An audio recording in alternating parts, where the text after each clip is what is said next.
এরকম আগুন দেখছি কেন? এর অর্থ কি? আমি তো কিছুই বুঝতে পারছি না। আমি এখন কি করি?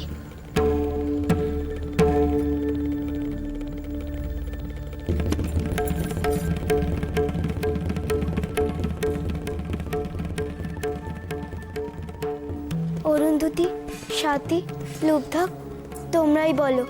তোমরা তো অনেক কিছু জানো, বোঝো। আমাকে একটু বলে দাও না, কেন আমি আকাশে আগুন দেখছি?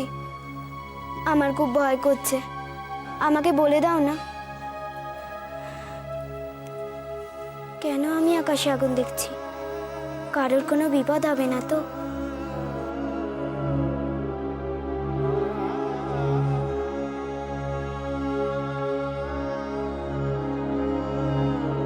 সারা জীবন মহানামা তার মনের কষ্টটা মনের মধ্যেই চেপে রাখবে। আসলে তুমি খুব স্বার্থপর। তুমি নিজের সুখের জন্য যা খুশি তাই করতে পারো। বড় মাছ যেমন পেট ভরানোর জন্য ছোট মাছকে গিলে খায়, তুমি ঠিক তেমনই।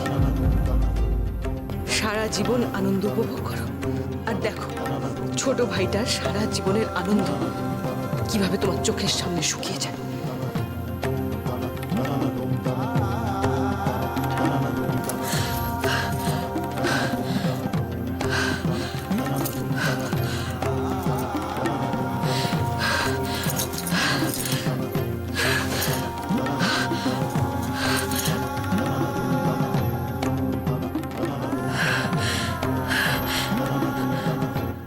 আমার জন্য কুমারের প্রতি সত্যি কি অন্যায় হচ্ছে?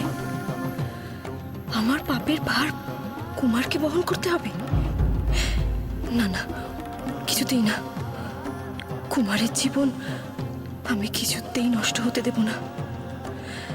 ওর থেকেই আমাকে আসল সত্যটা জানতে হবে, যে ও কি চায়, জানতেই হবে।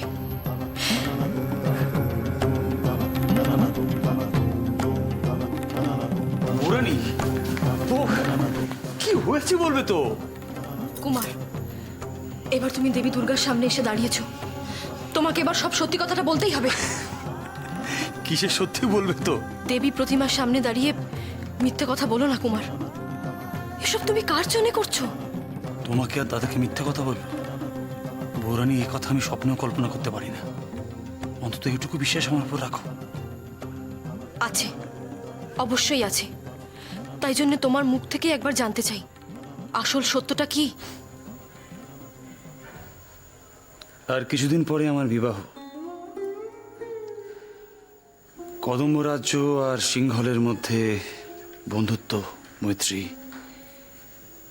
এই রাজ্যে শুধু শান্তি, আনন্দ। আর সর্বোপরি আমার দাদা আর আমার বৌরানীর মুখে হাসি। এটাই আসল সত্য বৌরানী। কিন্তু এটা তো বাইরের সত্য, ভেতরের সত্যটা কি কুমার? বলো, চুপ করে থেকো না কুমার, বলো। আর ভেতরে কোনো সত্যি নেই বৌরানী। এবার বলো তো, সত্যি কি কোনো সত্য নেই? আমার দিব্যি রইল কিন্তু। বৌরানী,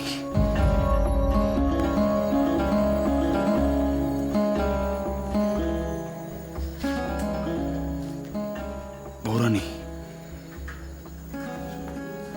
বৌরানী,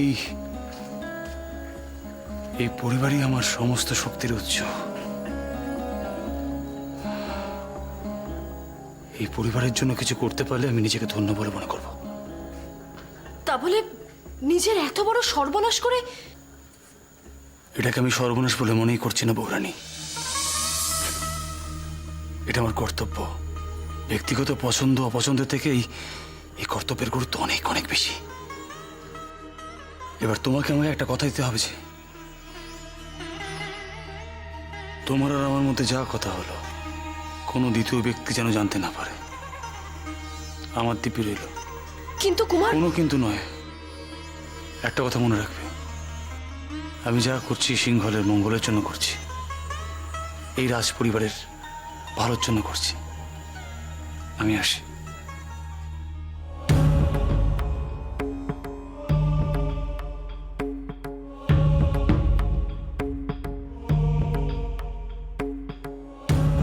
দুর্গা, সকল অশান্তি দূর করে এবারে রাজপ্রাসাদে শান্তি ফিরিয়ে আনো মা। দয়া করে শান্তি ফিরিয়ে আনো।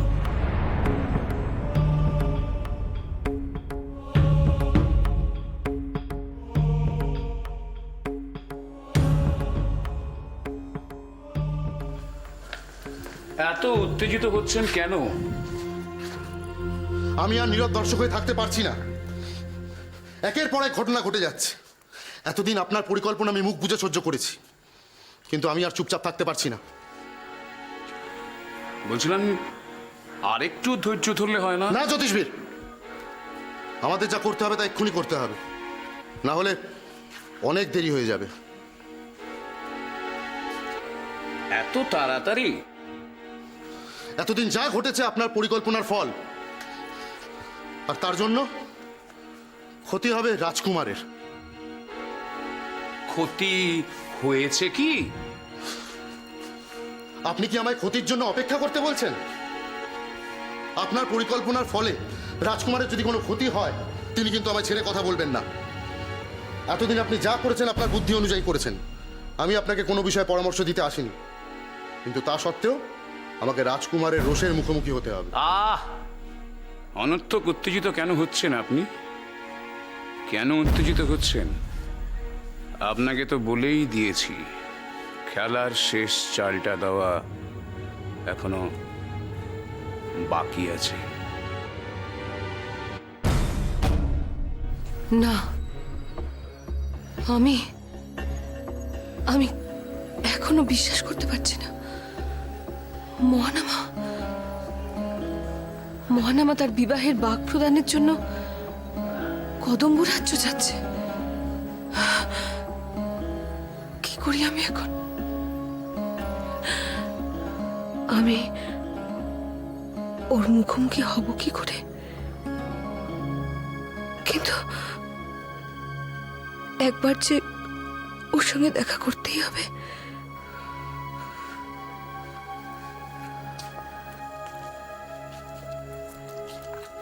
ত্রিজটা, মহানামা এসেছে তোমার আশীর্বাদ নিতে। যাত্রা শুরু করার আগে তুমি ওকে আশীর্বাদ করো, যেন এই যাত্রা শুভ হয়।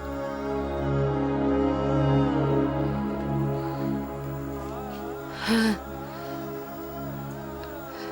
সে তো নিশ্চয়ই। ত্রিজটা, দেখো এটা হওয়ারই ছিল, আর যা ঘটবেই সেটা মেনে নেওয়াই তো বুদ্ধিমতির কাজ। তুমি আর এ নিয়ে কোনো মনে দ্বিধা রেখো না।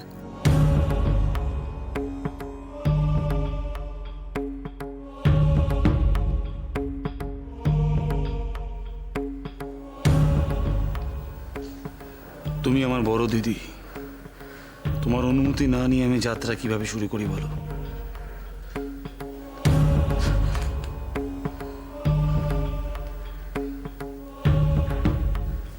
আমায় আশীর্বাদ করো, যাতে আমি আমার উদ্দেশ্যে সফল হই। না, আমার এখানে এখন থাকাটা উচিত নয়। ত্রিজটা আর মহানামাকে কিছুক্ষণ একসঙ্গে একান্তে কথা বলার সময় দেওয়া উচিত। ত্রিজটা সত্যি খুব ভেঙে পড়েছে। ত্রিজটা, আমি আমি একটু ওদিকে যাই, দেখি অন্যান্য আয়োজন সব ঠিক মতো হচ্ছে কিনা। কেমন?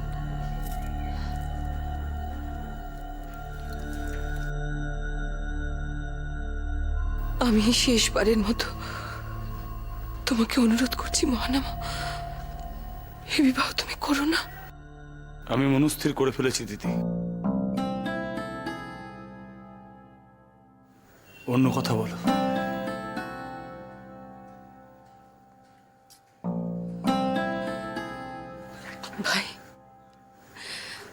ভাই, আমি জীবনে কখনো তোমার কাছে কিচ্ছু চাইনি। এই প্রথমবার আমি তোমার কাছে ভিক্ষা চাইছি ভাই। আমি মানছি আমার চিন্তা ভাবনা পরিকল্পনা সব ভুল ছিল, কিন্তু আমার ভুলের জন্য তুমি আমাকে এত বড় শাস্তি দিও না। তুমি নিজের এত বড় ক্ষতি করো না ভাই। এখনো সময় আছে, এখনো সময় আছে। আমাকে ক্ষমা করো দিদি, আমি তোমার এই ভিক্ষা মঞ্জুর করতে পারলাম না। আমি রাজ রক্তের অধিকারী। একবার যে কথা মুখ দিয়ে বেরিয়ে যায় সে কথা আর ফেরত আসে না। একবার যখন আমি সিদ্ধান্ত নিয়ে ফেলেছি তখন ভাই, ভাই তুমি তো জানো এ পৃথিবীতে আমার তুমি ছাড়া আর কেউ নেই, কেউ না। প্রাণের থেকে ভালোবাসি আমি তোমাকে। তোমার এত বড় সর্বনাশ আমি আমি আমি কিছুতেই মেনে নিতে পারবো না, কিছুতেই না। মহানামা,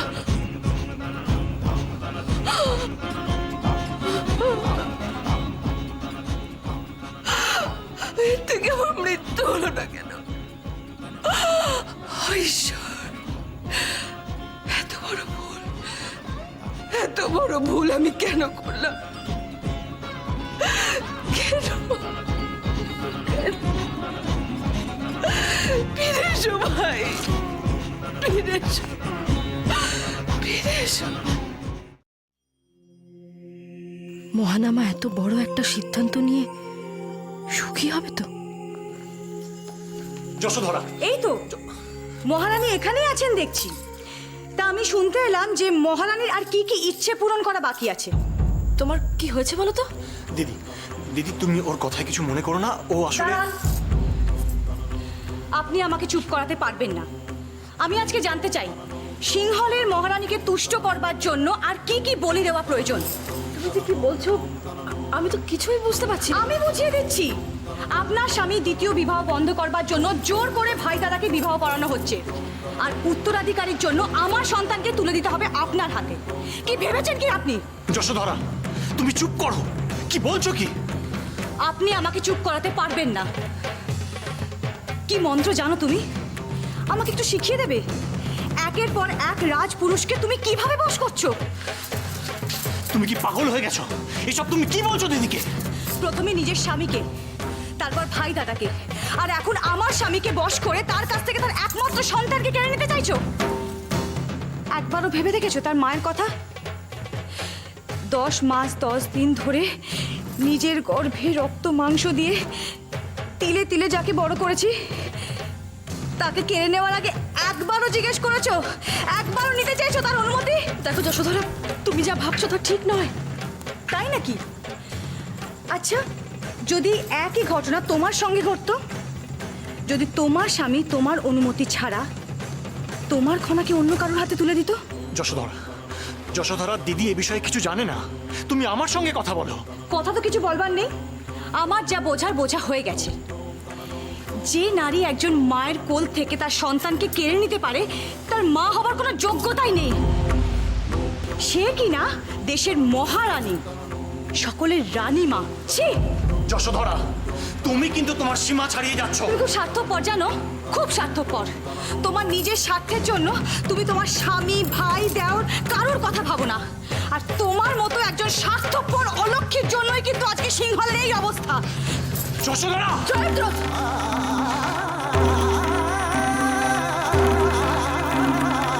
স্ত্রীর গায়ে হাত তোলাটা তোমার মতো পুরুষদের শোভা পায় না। তুমি চিন্তা করো না,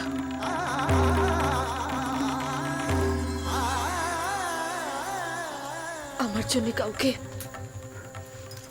কিচ্ছু ত্যাগ করতে হবে না। না দিদি, না, এই তুমি কি বলছো? ওর কথায় তুমি? প্রণাম রানীমা। রাজকুমারের তিলক প্রদানের জন্য সবাই অপেক্ষা করছে। চলো।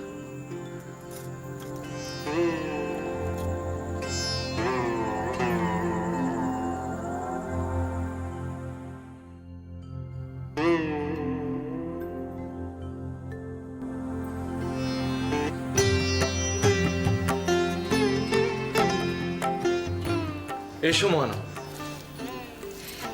এই তো মহানামা এসে গেছে। তোমার জন্যই এতক্ষণ অপেক্ষা করছিলাম।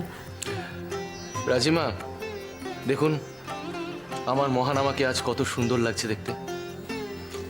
রাজিমা,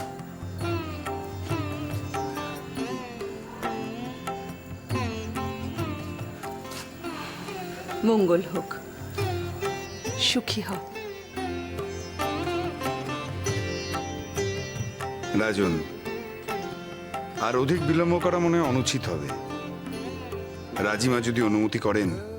হ্যাঁ, কিন্তু একটা কাজ যে এখনো বাকি আছে। খনা,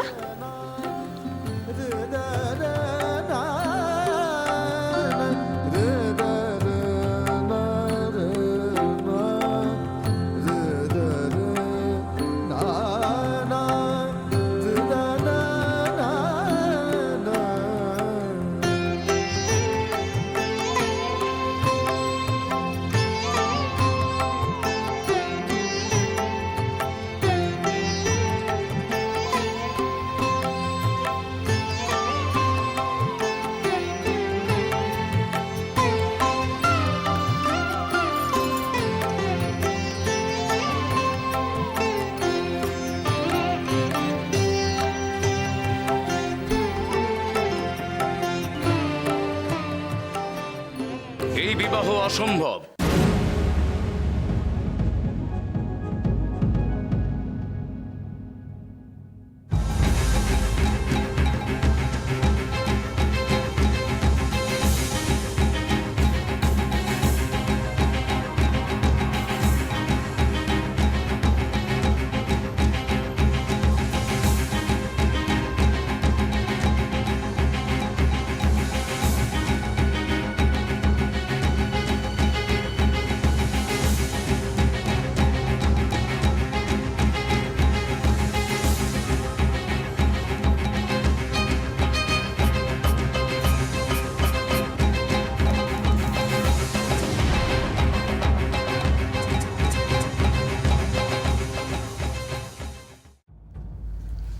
এ আপনি কি বলছেন?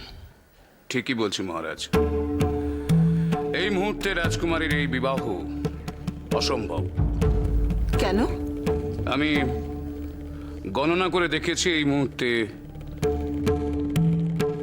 রাজকুমারীর বিবাহ বিপজ্জনক। বিপজ্জনক মানে?